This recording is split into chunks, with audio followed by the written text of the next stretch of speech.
So this is where the seller property remains for sale and the contingent status. And during the contingent period, one or more of the following things can happen. Okay. The seller receives a notice if the contingency is satisfied for the buyer. This ends up being Form 22B. Here's where I got to start opening up files. Where are you? Oh, I have 22B right here. Yeah. Hold up. So on 22B, item 4 in the contract, what I've called out is line 33 and 34. 33 and 34. So the seller may keep the property in the market as a contingent status until the seller receives notice that the buyer is satisfied and waived the contingency. And if this does happen, then 90K is the form that is used to give that notice. And I believe that notice has to be within 2 days. So here's our form 90K. And on 90K in the contingency notice, the very first one is saying buyer's property is sold, contingent satisfied. The buyer has accepted an offer. The key thing here is that it's over 30 and under 60 days, unless there's been prior consent from the seller. And if that's the case, that can be accepted. However, you have to use the consent form, which is a special case, and I have that addressed elsewhere in this matrix, but I did want to at least refer to it. There is a consent form, 90L, where you can have your consent on all the different options that are in the 22B contract. It's if you have extending the closing date, whether it's if there's a contingent sale on the buyer's house, you can get that at consent from the seller. If you have a pending sale, you can get that consent. If it's over 60 days or under 30 days, this is the area that you could send the form, your brokers send the form to the listing broker, ask them to have the seller sign the consent form. And the very first thing in this form on the top is the buyer is requesting the seller consent to the following regarding the sale of the contingent property, and the buyer sells it, delivers it. And if it comes back, then you can go mutual in your contract. You don't want to go mutual in that contract without this date being signed first. Yes. What's the name of this form? This is form 90L. 90L. Okay. And by the way, that's what this matrix is for right here. Because when that happens, oh, I don't have 90L up there, do I? Yeah, I was trying to find. Oh, no, I do have that, but it's down further down in the form when we get into detail on this. Okay. So another thing that can happen is you can have your contingency time period expire. On 22B item 4, line 11 through 13, you don't need a notice for this. And the reason being is it's automatic. You can't stop it from happening. So if I go to item 4. It's item 1, actually. Item You did 4. 11, 13.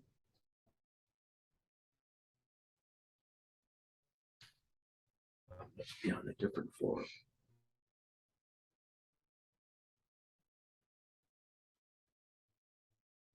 This is what I need to correct. Let's see. I think it might be item 1, lines 11 through 13. You know, that could be 11 through 13. If buyer is not Right. sold. Buyer has not sold the property for the given notice waiving the contingency by the end of the contingency period, then this agreement shall be terminated and earnest money shall be refunded to the buyer. So that is the termination. You don't need to have any forms for it. This contract is dead. Form 50. When I'm come in here right now, let me do this.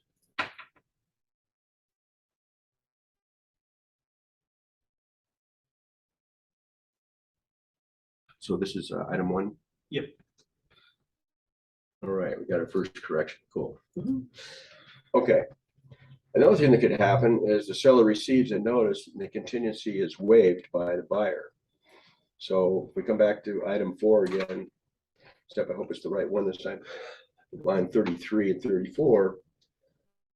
This is where the seller may keep the property on the market in the contingent status Seller has received a notice that the buyer has satisfied or waived the contingency. And so this is it doesn't have to have an offer. If he finds another way of buying that property without having to do that, wants to move forward, he can do it by waiving it and moving forward. 90K, again, that's the form to use for giving that notice. And that's if they're gonna waive their contingencies. It's if they're going to waive their contingency, a 90K, buyer has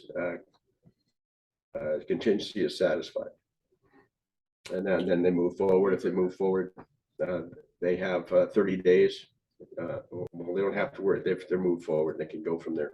The thing that's important about this one is there's a provision here that if the other sale that you had at the time falls through, you have duties to do, be able to reinstate. I have that also in here in the matrix. It's just further down.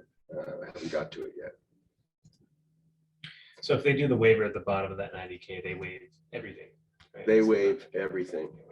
You would use this one right here. Yeah. Buyer has not accepted an offer to sell the property. However, the buyer waives the contingency in the buyer's sale of the property in conformance with Form 22B. Buyer understands that by waiving this contingency, he waives other contingencies in the addendum, including inspection, finance, and everything. Is there a way to waive it without waiving the rest of it? Or is it Not just unless pretty much you- it's an all or nothing? You know, you can always use your Form 34 if you want to custom modify it. If you find a seller you gotta that's refer to agreeable to the- that, Other form. you can, in correct. You Form would refer to this form. And that's an important question, Cook. I would refer to 90K. I would name it contingent properties notice. I would turn around and then say, line 21, 22 through 23, and change to read. All contingencies are waived with the exception of, and now you've modified the contract to keep that in. So timeline, Tom, when they get to this, is it almost like 30 days in? Shouldn't they have had all of their contingencies? This is not on this particular one. You can waive this at any time. But she's saying if you're getting to the end of the contingency period, and Like you the decide, 45 to days. waive it, if you're at the end of the 30 to 45 days, however you've set it up, you should already have your inspection and everything else done. You would, as a broker, you would be pushing your buyer to have everything done with the exception of this one thing. And that's, it's a benefit to the listing broker would want the same thing for their client. They have, they're tying up this property without it being listed as active. But also the same thing as a buyer broker, you would hate to turn around and have all of this and then all of a sudden have a sale, everything's moving forward, and then all of a sudden, oh, my inspection, I don't like the roof. So now you go back and you start negotiating on the roof. Are they going to spend $10,000 to pick the roof? And so it gets bogged down in that, and you're trying to keep a positive relationship between the parties in this process. All of a sudden, they could go sour on you, and that's just get them all done up front.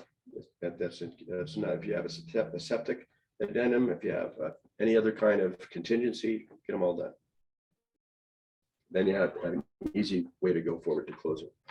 So that's what happens if they just want to waive. The seller and buyer mutually could agree to extend the contingency period.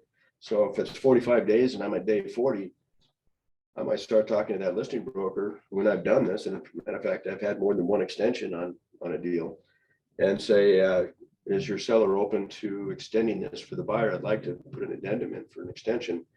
And if I do that, I would use a Form 34. I would say reference Form 22B, item 1, line 8. Here's line 8. And I would turn around and say, change to read, extend contingency period 2, and I'd enter a calendar date. Whatever date I want to extend it to, October 15th. And then that becomes a new period that you have for contingent period. So that is another option that's there. It's not mentioned anywhere in the forms, but I have done that, and it's an effective tool. Number 5, seller receives and accepts another offer on the property. Well, that can happen too. When that happens, now we're going into bump land. Okay. Now in doing that, I have some really red flags that go up. This is a big deal. You've got to bring in Form 39. And by the way, Out of all the forms that are on here, if you're using this matrix and you see a form that's not on this matrix, that is a red flag. Remember, our first duty as a real estate broker, acting in the capacity of an attorney, of a lawyer, in the standard of care of a lawyer, our first duty is select the right form that's designed for the situation. Number one. Number two is fill it out correctly. There isn't any other form that I can find out of the hundreds of forms in Northwest MLS that have anything to do with this process other than the ones that are in this matrix. So if somebody sends a 22Q or it's a backup offer or or a pending offer and they have another form that's coming in, I don't mind a pending addendum being used on the offer on the house from my buyer, but I don't want to turn around and use that in the contract I have in this deal. It'll blow up. Yeah. Okay, so if you see that form, that's a red flag. Any other form. Another thing on 39 is, as we get into this, is that it has negotiation between the listing seller's client and that new offer, the new buyer. And what we're looking out for is making sure there's no two contracts going at the same time. If I'm the listing selling representative, I don't want to have two contracts at one time. That's a huge, huge breach of what our duties are. So in doing this, here's just some of the things, the reason why you want a 39. So if we're representing the seller, we have an offer. First thing I want to do is make sure that I use the counteroffer form if it's not in the offer coming into me. If you go through this class and you want to make an offer on a contingent sale, you'd put form 39 and fill it out and put it in your original offer. I haven't found that to be the case when I receive an offer. So I'm almost 100% of the time using a counteroffer form and sending it back with a 39 form added to it into this offer. Do not give bump notice to your buyer. Don't give a bump notice until all of this that we're talking about is done and signed in mutual. Negotiate with the seller on buyer number 2. Must get terms with the seller. And then the second offer, making sure it's solid and that it will go through before you turn around and issue a bump clause. This form 39 is really trying to say, look, Mr. Buyer, you want to have me bump a deal I already have. Okay, but if you're going to do that, I want to make sure your deal is going to go through. You're not going to start playing games with, oh, the roof needs to be replaced. Oh, gee, you don't like the sidewalk has a crack in it. I want to see if I can get you to waive Form 17. I want to see if I can get you to waive 35 and also the septic addendum. I want to see if you can get you to waive.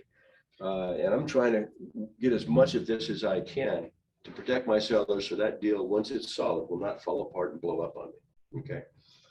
Now let me pull up Form 39. Let's take a second and take a look at this.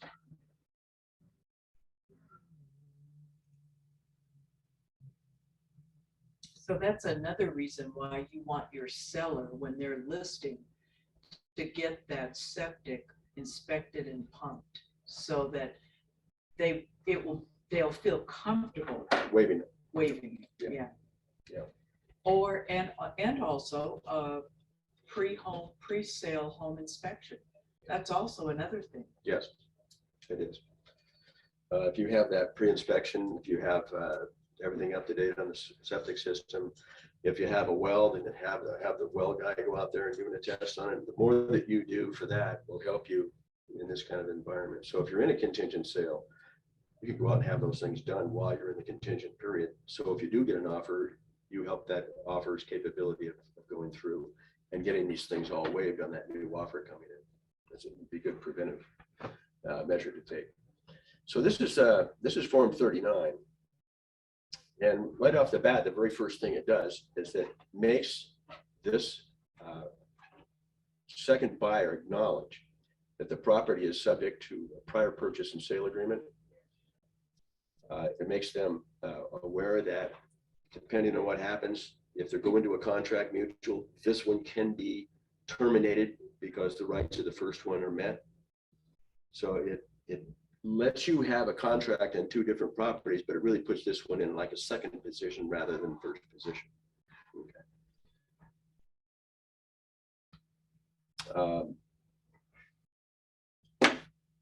After receipt of a bump notice, the first buyer does not give timely notice. The first buyer has sold buyer's property, or two, the first buyer waives the buyer's sale on property contingency, then the prior sale will be terminated. And the second agreement, which is this one, shall proceed to closing. Seller shall not amend the terms of the prior sale after mutual acceptance and prior to termination of the second sale. So in this right up front, it lays down the foundation of how if I'm going to accept your offer you're bringing in, I'm having a contingent status on my house, then I have what's going to happen if I get another offer, and how I can terminate you, or how I can have the other one, the one that's being bumped, go away and then move you into first position and go to closing, and not change any terms of this contract that we're signing here. Second buyer's waiver of contingencies. This is what I had on the matrix over here. That's all of these little dudes here. Yeah. Where it says 35R in column C, approval of 35R, I think you need that to say 35F, because you're wanting that to them to waive or approve the feasibility, not the. Where are we at? So 1, 2, 3, 4 down, right? No. Up and to the left, right there. Up. It says 35R. Nope, right down, right there. Where it says 35R, I think you want that to say 35F for feasibility. Oh, feasibility. Yeah. Thank you. Yeah, no problem. Cool. Yeah. Thank you. Okay, where were we? We were going over all those ones that they want them to Let me get waive. 39 back up. So that's where that came from. That list in the matrix there, it came from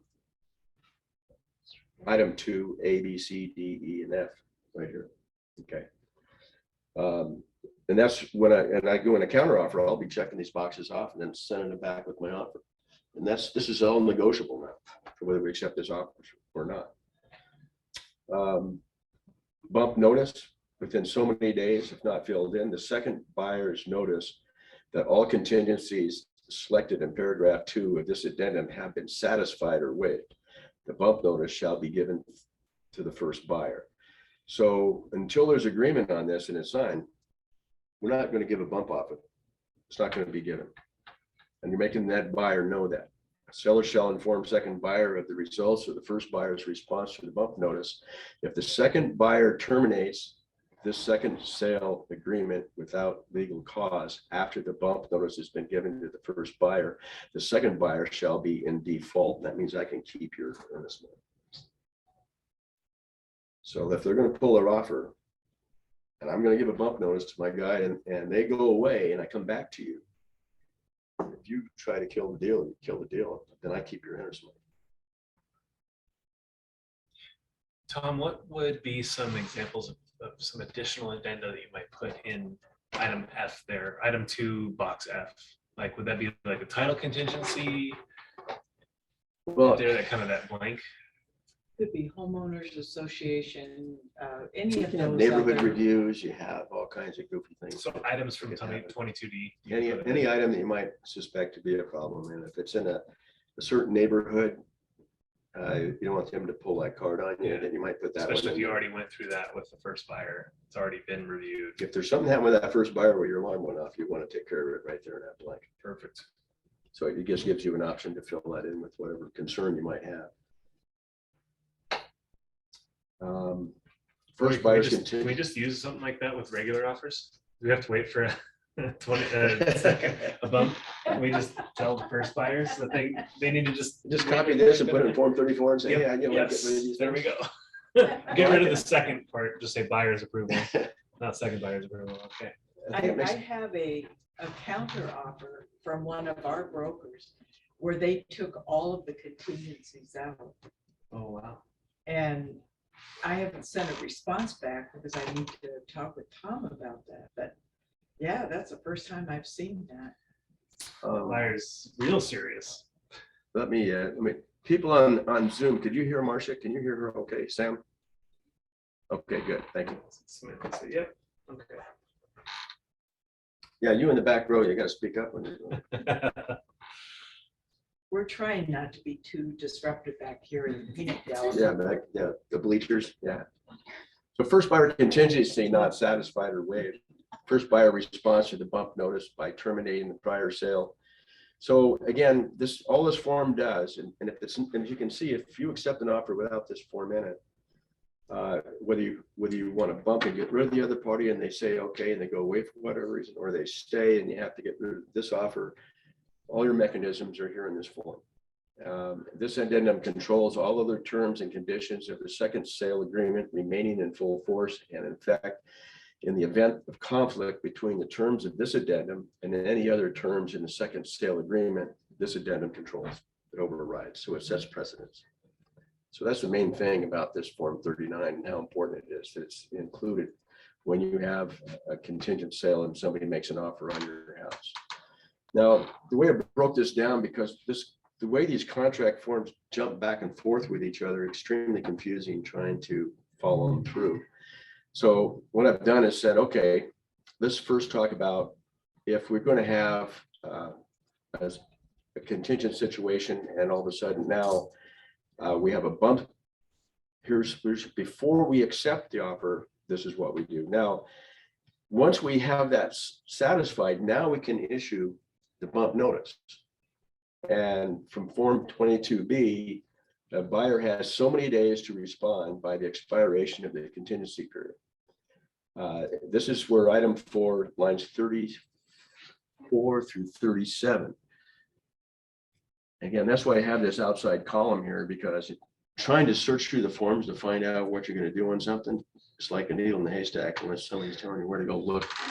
And so in this one here, if I'm looking at item 4, line 34 through 37, and I come to item 4, and here's 34 through 37, I will find the terms now for what can, and right off the bat, seller may keep the property on the market, contingent status, until the seller has received notice from the buyer is satisfied, waive his contingency. If prior to that time the seller accepts another offer, seller shall give notice to the buyer and shall give, and that's where the day should be for what that period is for the response. 5 is the default. If it's a default, it's going to be 5 days. And then, or by expiration of the contingency period. So if I'm on day 43 and I have 5 days there, well, if I'm Day at 45 is 43, actually, when it hits day 45, it's up, it's gone. Okay. Now, what if there's no response? The buyer is late. In this agreement, it's automatically terminated. The earnest when it goes back to the buyer, that's defined again on 37 and 38. So if I go back to 37 and 38, that's where I'll find that provision, whichever is earlier and satisfied. If the buyer does not timely waive and satisfy this contingency, this agreement shall terminate and the earnest money shall go back to the buyer. Okay. So that's why I want to that's why I'm thank you for cleaning it up. So, It saves so much time when you don't do this every day to Yeah. find anything. Yes. so Tom, let's say they are a day late. The contract is terminated. The buyer still gets their money back, even though they didn't know, they In didn't this situation, they respond. still get their earnest money back. So then would you just use Form 50? Form 50, And that would, they're done. it's done. This Okay. contract is, and that's part of the confusion for me in Northwest MLS contracts is they're not consistent in that they give a notice all the time. Some of these things are automatic gone. And so they don't, when you go looking for a form because you want to select the right form and you find out where's the form, they didn't make one for it because they had this automatic eject. It's a dead contract. It's over. Unless you had an addendum to extend it, like that one example, it's done. And then if they wanted, so say that they were out of town or something, whatever, they late, contract ends and they want to continue, do they have to submit everything like a new purchase and sale and everything again? As Yeah. like a second position? This since- contract is dead. So you'd have, if you wanted to start the contract all over again, you could do that. The seller's still good for the price and everything. Well, right now, what you're saying is that the bump clause, they've got another deal on the table. Maybe like second position, Well, right? Yeah, then if the first buyer doesn't respond, that contract is dead. Yeah. Mhm. So you would have to see if the second, Now, you, in your example, in this situation, your example, they could make another offer, but they would be making a backup offer. Mhm. Which would be 38A. Because automatically, when this terminates, the other contract now is in first position. So if the buyer's still interested, they can make a backup offer. But that's assuming they just let it go and didn't respond. There's also other options in Form 46 if they're actually going to respond. So if they're not timely, it's an automatic, and that's it. And then also what happens here. Yeah. Do an F50 to make sure that the direction is given to the escrow to release retainage. Okay. Bump response by the contingent buyer. Must be timely, which we just talked about above, and within the bump period defined in Form 46. Let's look at Form 46 first. We haven't done 46.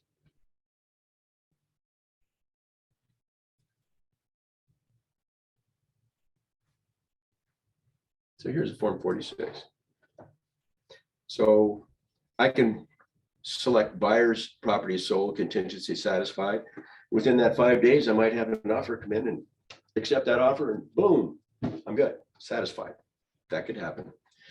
By the way, if that happens, you have to attach a complete purchase and sale agreement.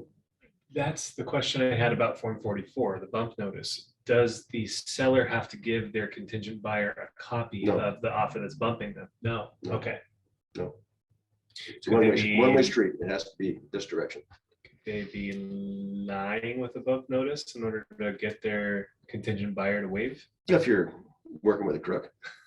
That's just, That breaches our whole that's one thing thing I about the noticed. There standards of wasn't a lawyer right there. Yeah, there wasn't a potential, there wasn't a provision Honesty. for the seller providing the second buyer's offer that was bumping them, which is interesting.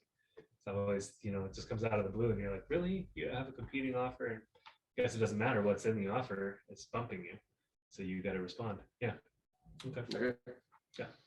Yeah, so we can take being a crook off the table. Yeah, let's take that Okay. off the table. We're going to remain honest. Okay. There we go. And so once you provide a full copy of that purchase sale agreement, and if you think about it, it makes a lot of sense because this seller will now find out by reading that contract and make sure the closing date is within 30 and 60 days if he didn't have consent, Right. and make sure all the provisions of that offer looks like it's going to go through, because if they reject this bump buyer, make them go away, and that offer looks shaky and falls through here, then all of a sudden he's back where he started from. He lost everything. So you want to make sure that's a solid offer. You want to see who the lender is, what the lending terms are, what the purchase terms are. So it makes sense. Yeah. It's a lot of risk for that seller. and also don't you start looking at what your closing date's gonna be? Exactly. Yeah, Yeah, it has to be within the 30 and 60 days unless prior consent was given. and then once they have, let's say theirs is on the 10th and that's a Monday, then you go out 3 business days and that's when yours Closes. closes. Yes. And then it goes, once this form is signed, like given back to that satisfied, it goes to from contingent to pending? Or does it still say contingent until the deal closes for the It would- buyer? No, this is a good question. If that box is checked, then the listing broker has 2 days, I believe is what's in the contract, to move that from a contingent to a pending. Okay. Okay, either pending or pending feasibility. Hmm. Very specific. One of those two have to be done. And that also means that this buyer is in firm first position and can no longer be bumped. Okay. Okay. So that's a big deal if he checks that box. There it is right there. Seller within 2 days is required by the buyer's sale contingent. Addendum 22. Okay, buyer's property not sold, but I want to waive. This is another reason, if you remember 2 weeks ago, we did all the preliminary things before you decide to write an offer for your buyer. You want to find out, are they pre-approved, or do you have a lender? Are you going to need a lender? Or if you sell your house, will that pay for this one all? What are you going on? Well, your pre-qualification of that buyer is important, because if they have the capacity to be able to still get a loan and can buy it outright, you'd want to know that up front, because you may advise them not to do a contingent sale process altogether and work the terms with that seller and lock it in, avoid the whole bump risk. But if they truly can't waive it, then you got to be on the side of saying, are you sure? Because if they check that box and for some reason this deal falls through, which is here on the chart we'll get to, they lose their earnest money. They could be on the hook for the whole thing, right? Because it's a They have to move forward to all. closing, and then if closing fails, they default. And if they default, then it goes to the seller's choice of remedy. On the purchase and sale agreement, under default, the choice of remedy is either the earnest money or the seller's choice election. of remedy. Okay. There's one issue I'm seeing here, in that if the buyer got under and all of the proceeds from their sale of their house was going to go towards the purchase of this home, Right. so there was no financing There's no addendum, financing addendum. That's a big deal. then if they waive this, there's no provision for the seller's notice to perform. So, I mean, what remedies does the seller have if a buyer says, yeah, we'll waive this, but all of the money was coming from the sale of their house? Can they ask them for proof of funds? I mean, there's nothing in there's these no provision provisions. for that. There's So no provision. that's a potential tough spot to put your seller in. It is. And also on this form, 46, there's no spot for a seller's signature. So if the buyer They- replies with this, They it's have, done. it's a done deal. If they hit that box and sign it, it's done. Mm. You have to move it from contingent to pending, and you move forward to closing. Okay, well, And it's a big deal if they check that box. And that's as the broker, you want to make sure, are you sure that you can come up with the funds? I don't want to see you lose your earnest money. yeah. Is there a way to put an evidence of funds or something in there in the event that they go to waive it, but all of their funds were coming from the sale of that home? If Use a Form you 34. add that form, the only way you can add and attach that form to the contract is by using the Form 34 addendum that's mutually signed by a buyer and a seller. I'm just saying, structuring it before you go mutual on a contingent sale is maybe that's something you could throw in there to give your seller a little more peace of mind. You would have Or to, like a counteroffer with that. form. that'd be kind of a fun thing to do on evidence of funds, because that's the evidence funds of the contract that you're signing, which would be towards what they're using for the earnest money. Yeah, Then the non-contingent funds would be the so you probably contingent have to sale. use a 22 EF plus a Form 34 that changes it to read, within 10 days of the waiver of this contingency or something like You would that. have to do a combo, That's- Form that's- 34 with That's your. that's some yoga right You there. are- There it is. Yeah, Real estate yoga. Yeah. you are really flexing. At that point, though, I mean, that is one of the holes in all of this back and forth That's- between forms that I see, is if all the funds are coming from the sale of a home and they waive that And contingency. see, and that's the problem with standardized forms, is that we can come up with more variations That's than true. what the We could forms. poke holes all day. Yeah, yeah. But all I can tell you is that it's not a provision that's in these forms. Okay. Or they can turn around and they terminate the agreement. So this is the bump response form, and how that structures and looks together. And out of that, I tried to capture that form by doing the following. Must respond within the bump period. And then I'm saying on Form 46, it has 3 options. This is in the bump response. Option number 1, contingency satisfied. We get lucky and get a deal. We turn around and give notice. And out of that, the seller, within 2 days of receiving that, you have to, what's this one? If Okay, it what if fails the to do buyer's, the contingent buyer's contract for the house sale with buyer number 2 defaults in the purchase and sale agreement and closes. Now, this is addressed down below, but I thought I need to put a line in here, right here. You have to give notice in 2 days if that fails. And that's written very clearly on Form 22B, item 6.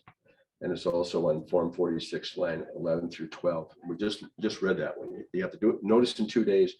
And then on 22B, item 6,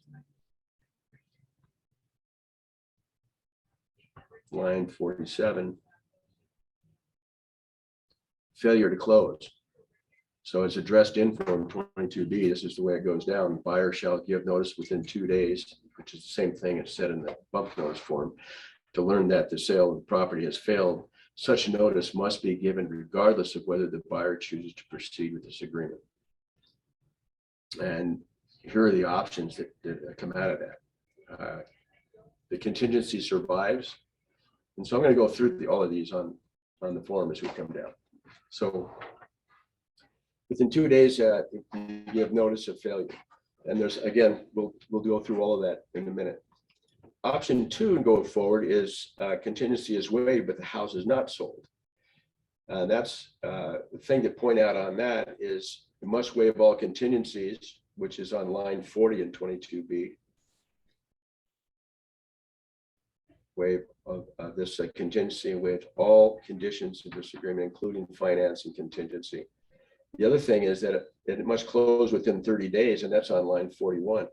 The property shall close 30 days after buyer's waiver. So you're going 30 days countdown. So if you check that box, that's where we're going. Now, again, what if the buyer fails to close?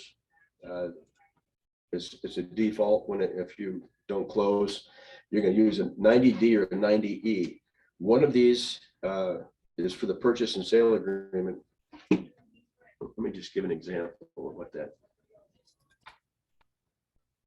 There we go. So if I come into default, which is line 8, is that in line 8, your default is either forfeiture of earnest money or seller's election of remedies.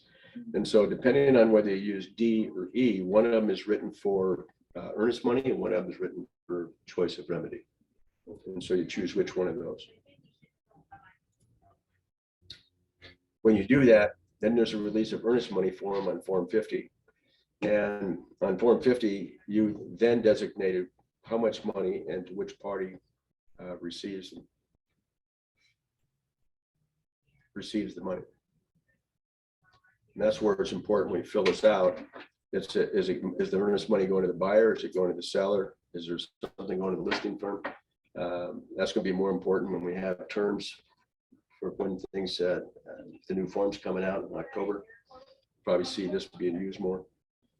But the thing about this form is you not only have the buyer and seller, but you have to have the firm, the brokerage firms sign, which is their managing broker or designated broker, along with the actual listing broker and the buyer broker. Is that just I've always just had that like Keller Williams Realty NCW, and then I'd sign it. Written in there. Russ should be signing that as well. Yeah, that's the signature block.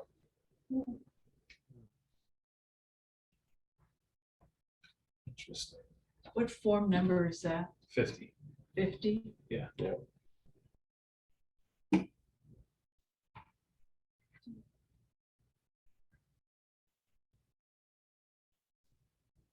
You look up the manual instructions on that. Yeah. Double check that. Okay. So then option 3 is terminate. That's pretty straightforward. Line 46, that's automatic. That notice is given. And the only other thing I'd add on there is filling out a Form 50.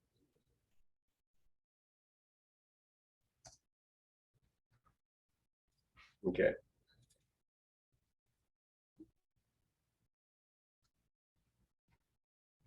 All right. So before I move into the next section of the contract, we beat that up pretty good. What do you got? What if it's a FISBO? And it says like the broker, do they just ignore the buyer, the listing broker? Are you talking about the FISBO being the offer that came in from the sale of the contingent buyer's house? Yeah. Or You mean you brought a buyer and it was contingent on the sale of their home, and the home they're offering on is a FISBO, right? So the seller is unrepresented. The seller's unrepresented. if you do not have a broker agreement with that FISBO, then you're out of luck. Mm.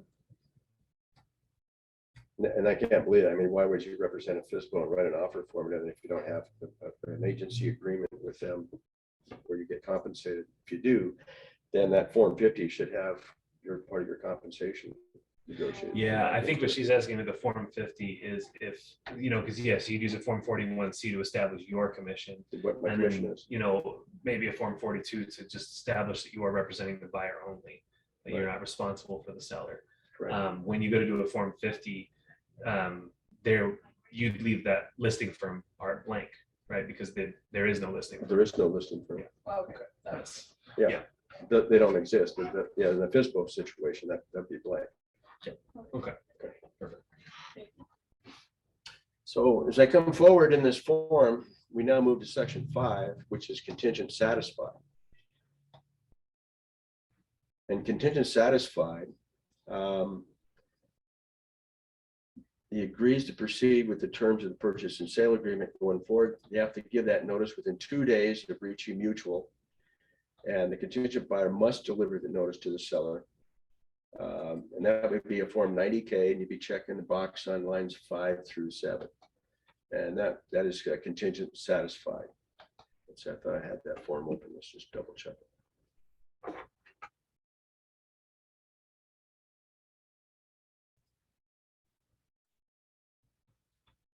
And what line was that? 42 or 5 through 7. 5 through 7.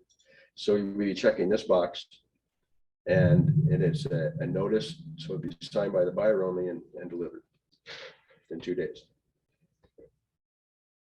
Now, no, contingent buyer must attach a complete copy of the contingent buyer's mutual purchase and sale agreement of their property to be valid.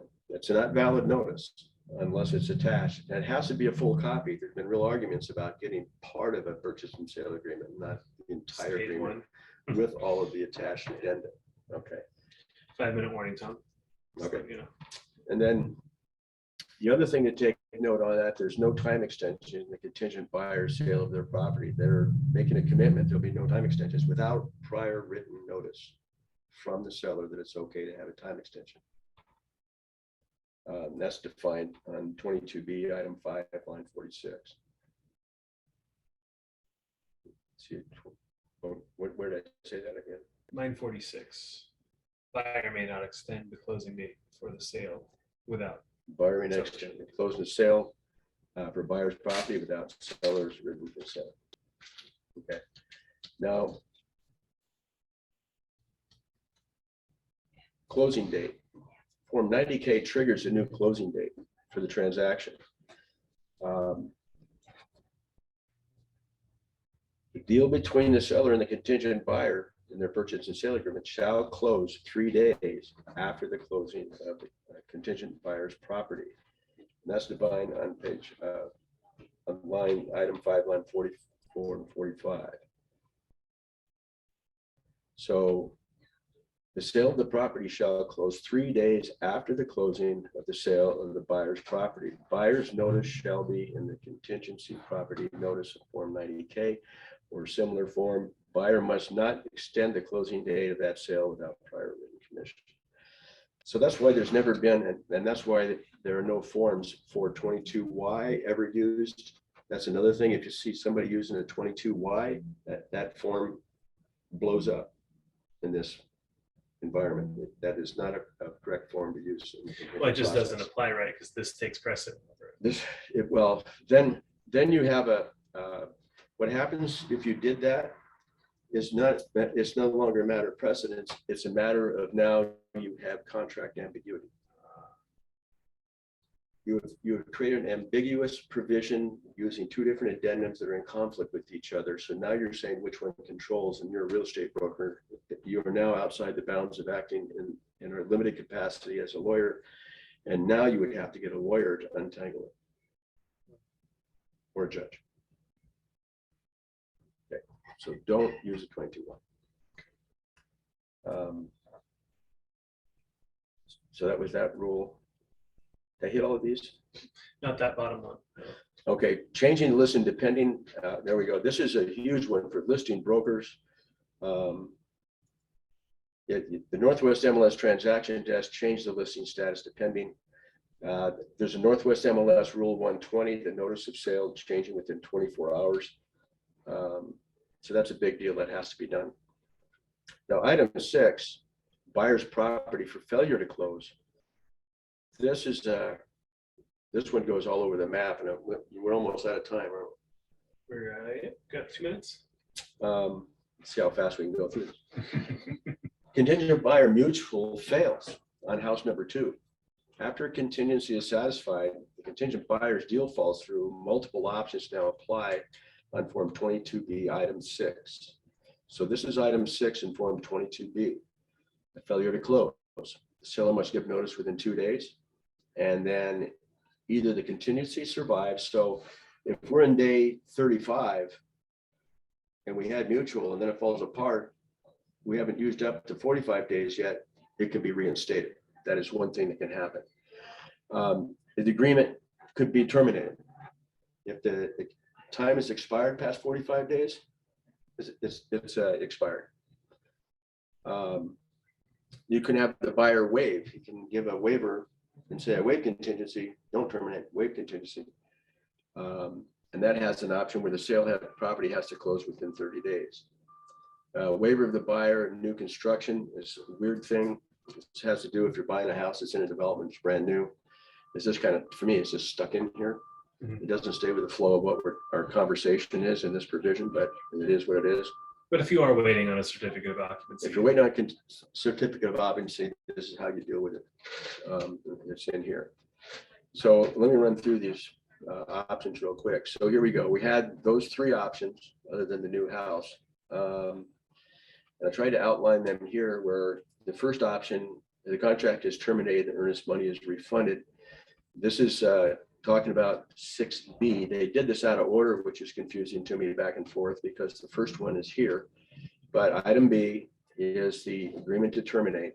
It fails to close, no fault of the buyer, expiration contingency period, and unless the buyer waives a contingency period under 6, the earnest money is refunded to the buyer. And so that's item 1 out of that option. And this is the places in the contract. You'll find it in Form 22B, Form 90K, it refers to it. And then you'd want to use a 50 to release the earnest money.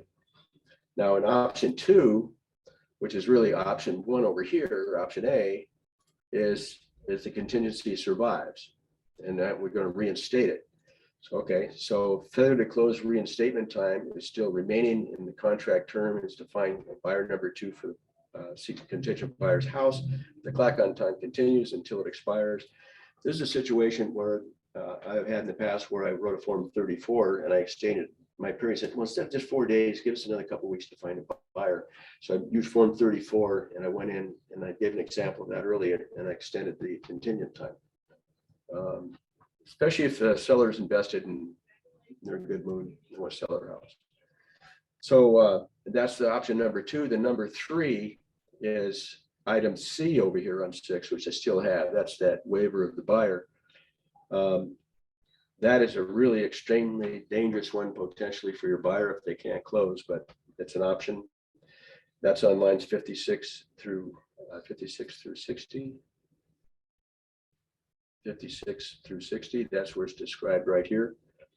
And 90K, it's line 16 through 19 on the Form K. My Form K.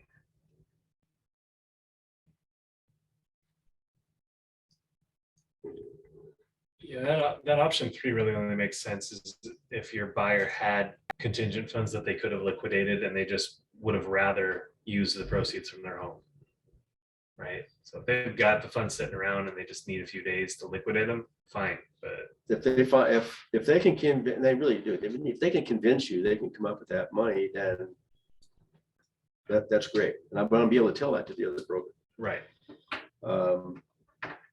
But if they're doing this process, it's telling me they don't have it. That's the whole purpose of doing the contingent sale. So there's Yeah, I mean, something I've had doesn't a add- few something buyers doesn't that add up. like, We have to, you know, they had that mutual conversation. funds or something, but they didn't want to go through the process of liquidating them. They'd rather have the proceeds from their home go towards the sale of the house or purchase of the house. That's just about the only time I could see it making sense. No. Yeah. Okay. That was option 3, right? Yep.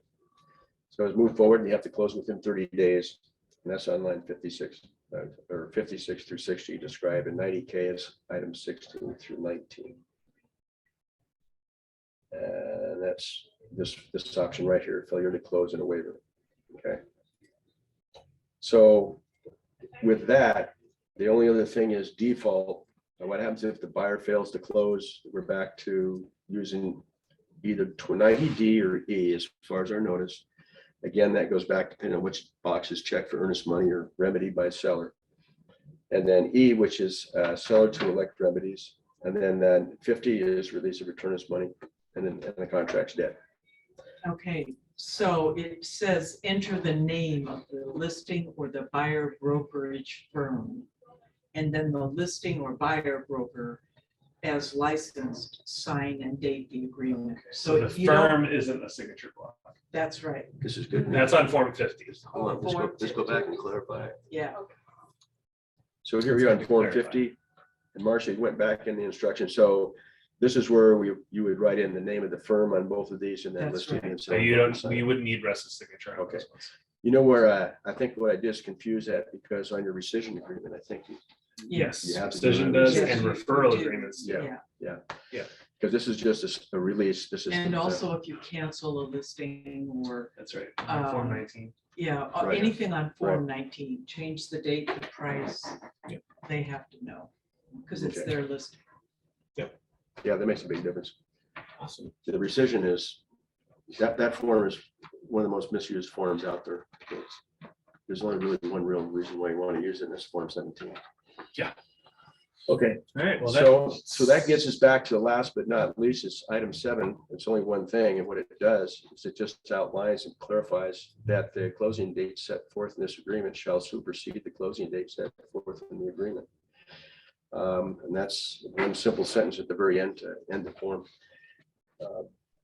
So it takes us through. Now, in the minutes, I've sent all these forms out again to everybody. I think I've sent them all out there. I don't know if want me to resend them or just, say that I sent it out enough. I need to update this matrix one more time. It's now it's final, and send that out. What I might do is give a list of forms, just as a quick reference list. perfect. Because if you see any other form other than those, somebody trying to put them into your agreement, it's red flag. Just a column, green flag, Red flag, yeah. Yeah. Green flag, red flag. Yeah, Yep. Like, Awesome. Thanks, Tom. you bet. Thank you. Any questions, Deborah?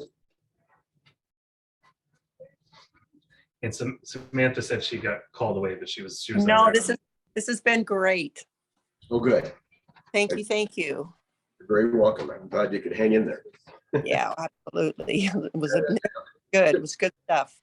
I think there's gonna be more of these crazy contingent sale happening here in this market. And I think this will really help you because I think I educating. believe. Mhm. Yep. And not every broker we're working with will know what to do with this. Yeah, exactly. Awesome. Thank you, Deborah. Thanks, everybody.